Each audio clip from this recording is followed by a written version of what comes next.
Pardi highway પર હાઈમસ્ટ લાઇટો બંધ હાલતમાં શોભાના ગાંઠિયા સમાન સાબિત થતા અંધારપટ। રાત્રિના વીજળી ગુલ થવાથી મહિલાઓની સુરક્ષા સામે ઉઠ્યા પ્રશ્નો। ઠંડી વરસાદમાં 2-4 દિવસ લાઇટ ચાલુ કરી ફરી જૈસે તે સ્થિતિ જોવા મળે છે હોવાનું જણાવતા સ્થાનિકો। રાત્રિના અંધકારમાં વાહન ચાલકો પસાર થતા પશુઓને દેખાતા અકસ્માતો સર્જાવાની સંભાવના।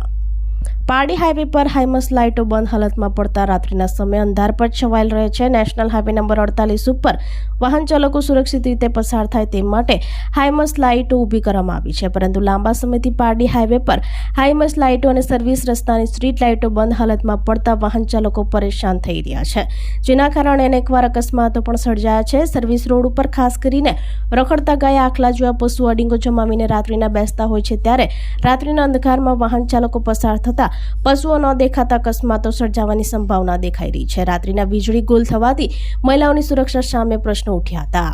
આ અંગે મલિક જતાવલાએ જણાવ્યું હતું કે પારડી નેશનલ હાઈવે ઉપર હાઈમસ્ટ લાઇટો બંધ હાલતમાં પડતા શોભાના ગાંઠિયા સમાન પુરવાર સાબિત થઈ છે। ઠંડી વરસાદમાં 2-4 દિવસ લાઇટ ચાલુ કરી ફરી જૈસે તે સ્થિતિમાં જોવા મળે છે।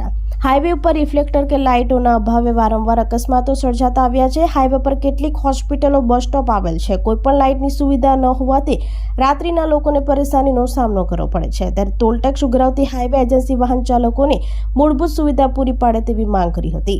ફ્લાયઓવર બ્રિજ અને અંડરપાસ જ્યાં આવે છે ત્યાં વાહન ચાલકો સુરક્ષિત રીતે પસાર થાય તે માટે હાઈમસ્ટ લાઇટો ઊભી કરવામાં આવી છે, પરંતુ છેલ્લા કેટલાક સમયથી પારડી હાઈવે ઓવરબ્રિજ પાસેની તમામ હાઈમસ્ટ લાઇટો બંધ થઈ ગઈ છે। આવા સંજોગોમાં રાત્રિ દરમિયાન વાહન ચાલકોને ખાસી મુસીબતનો સામનો કરવો પડે છે, જેને પગલે હાઈવેની બેદરકારીને સામે લોકોએ આક્રોશ વ્યક્ત કરી લાઇટો ચાલુ કરવા માંગ કરી હતી।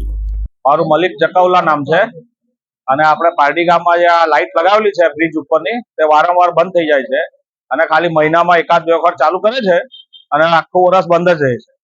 અને એવું કરે છે કે ભાઈ ઠંડી વરસાદમાં ભાઈ 4 દિવસ ચાલુ કરે અને પછી પાછું બંધ કરી દે છે અને એક્સિડન્ટ થવાનો બહુ ભય રહી છે આ બાજુ, અને લોકોને ચાલવા મૂકવાની બહુ તકલીફ છે। આ બાજુ પારડી હોસ્પિટલ છે, એન્જલ હોસ્પિટલ છે, નાટકાની બસ સ્ટોપ છે, પણ કોઈ જાતની આ લાઇટની વ્યવસ્થા નથી। એટલે મારી રજૂઆત છે કે આ લાઇટ ચાલુ કરી આપે તો બહુ મહેરબાની। રાત્રે બહુ તકલીફ છે, કઈ જનાવર હોય, કઈ સાપ આવી જાય, કઈ ને કઈ આવી જાય, કોઈ ઠોકાઈ જાય તો બહુ તકલીફ છે। એટલે કોઈ જગ્યા અહીંયા ભાઈ પછી દોડવાનું આમ તેમ એકદમ અંધારું થઈ જાય છે। હમણાં જ્યાં 10 વાગ્યા પછી તો એકદમ અંધારું થઈ જાય છે, એટલે મહેરબાની કરીને આ લાઇટ ચાલુ કરાવે તો સારી વાત છે। હમણાં તો હાલમાં એક બી નથી, હમણાં 4 દિવસ પહેલા બધી બનાવી ગયા હતા, 5 દાડ પહેલા ચાલુ કરેલી, પાછી 2 દિવસથી બંધ છે। બધી લાઈટ આમાં વખતે બંધ કરી મૂકેલી છે। સમજો કે આ 4 રસ્તા પર પારડી કમસે કમ 4 થાંભલા લગાવેલા છે, 4 થાંભલામાં એક બી લાઈટ ચાલતી નથી હમણાં હાલ। આ લાઈટ ચાલુ કરી આપે તો વધારે સારું, બહુ અંધારું લાગે છે રાતના। કરું છું કે ભાઈ અહીંયા આ બાજુ લોકોને ચાલવાની બહુ તકલીફ છે, રાતના અંધારું હોય છે અને વડીલ છે, કોઈ લેડીઝ આવ જાવ કરે હોય તેના માટે બહુ તકલીફ છે રાતના। ને આ બાજુ પછાડી અરિહંત ટાઉનશીપ છે, આ બાજુ બધી મોટી મોટી સોસાયટીઓ છે, રાતના લોકો નીકળે છે એકદમ અંધારું હોય છે, એટલે લોકો ચાલુ કરાવી આપે લાઇટ વધારે સારું છે। અન્ય એ છે કે ભાઈ આ ગટરો બધા જે અંદરના ગટરના ઉપરના જે સ્લેબ તૂટી ગયા છે એ રિપેર કરી આપે, કોઈ માણસ પડી નહીં જાય અને કોઈ ગાય, ભેંસ, કઈ બી કોઈ જાનવર અંદર પડી નહીં જાય તેના માટે વધારે સારું। અમારા અહીંયા બી એક ગટરનો થાંભલો તૂટી ગયેલો છે સ્લેબ, તે બી આ સુધી કોઈ રિપેર કરવા આવ્યું નથી। એટલે હાઈવે ઓથોરિટી વાળા અગર આ કામ કરાવી આપે ને લાઇટ ચાલુ કરી આપે તો બહુ મહેરબાની।